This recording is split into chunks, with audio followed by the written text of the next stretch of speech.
Tay, saan ka nakatira, Tay? State land. Ha?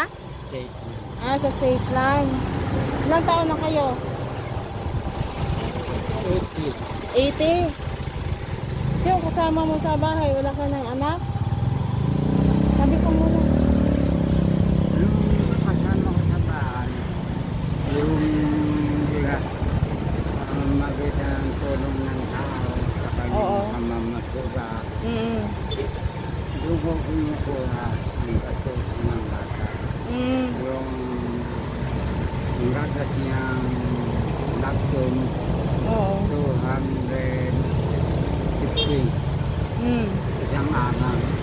Yung nakakadalawang panguntan. Napunta lang sa amin yun, 2 buwan pa lang. Ngayon, 4 na taon, mahigit na. So, nasa sayo yung bata? 4 na taon siya.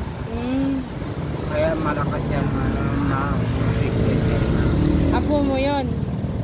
Asan ba yung nanay nun? yung nanay nun, tagampang pa, muntis pa.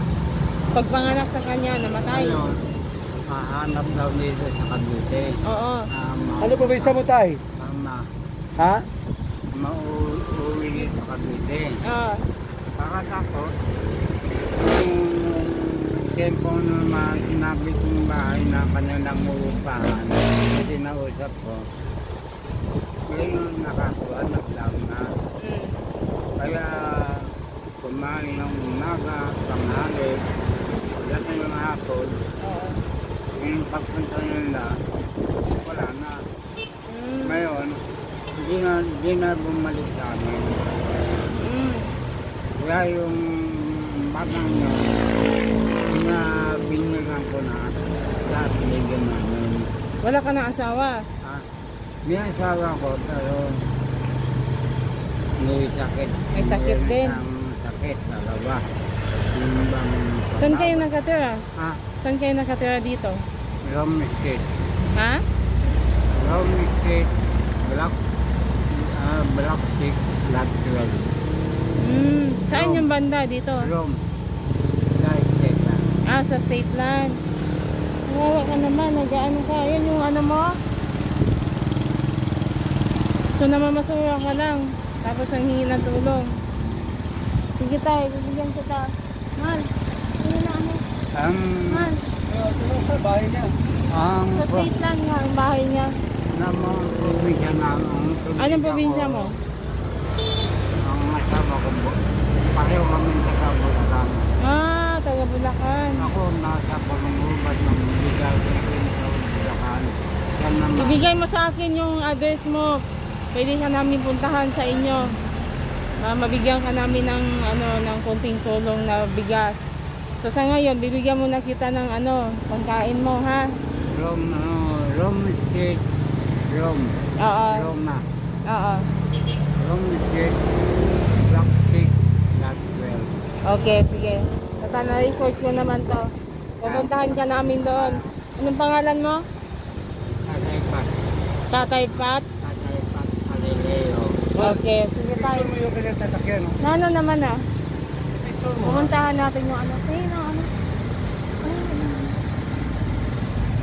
Sige tayo. Pupuntahan ka namin, ha? Kapag umulang na,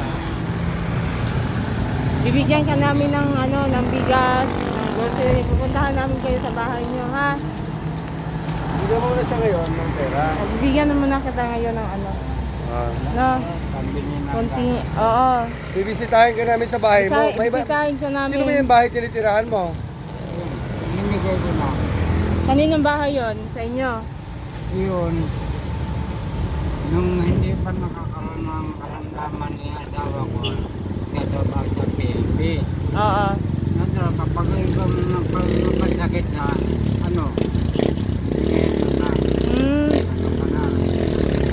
kaya ang may utang pa kami sa estate ng subdivision ng 200,000. Hindi Buti hindi kayo pinaalis. Kaya yung kahit paano, nag-iipon kami. Oo. Para panggugod. Hmm. Sige tayo, pupuntahin ka namin sa inyo ha. Nandito naman yung address mo eh. No? Para makatulong kami, bibigyan ka namin doon ng bigas or ano, grocery. Picture mo yung kanyang sidecar, No. oh. I-picture mo yung sidecar niya. No, ayan tayo, sige tayo. Kain kita tayo. Picture mo. Wawa naman tatay. Yan oh. Yan si tatay oh. Mag-ingat ka tayo ha. Ay! Ito nang ulit. Ulit ka na basura.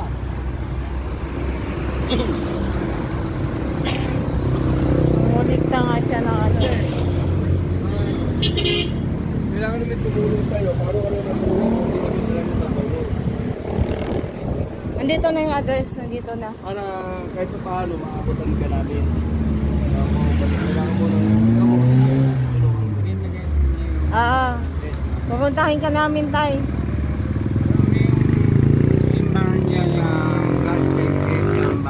Oo, alam mo ba? Ngayon, pagpalang yung kantong-kanto niya, pagdating yung Mary Street, Maria, yung Virgin Mary, Oo. kanan. Oo. Ngayon, kasi sinabi yung hindi, iigat pa doon para Kilala ka ba doon? Kilala ka ba doon? Kilala siya. Oo. Pupuntahan na lang natin. dahil member ako na ng PNP. Sige tay. Kaya kagabi, kapag ako nag-pray, Yan po yung ano, salamat po sa inyong tulong. Salamat uli. Ayan, nangingi si tatay ng tulong sa pagkain nila o tulong po sa pagkain. Salamat. Sige tay ha. Sige tay, bye-bye tay. Kaya picture mo ako dito. Bakit ba ako? Sige tay. Salamat.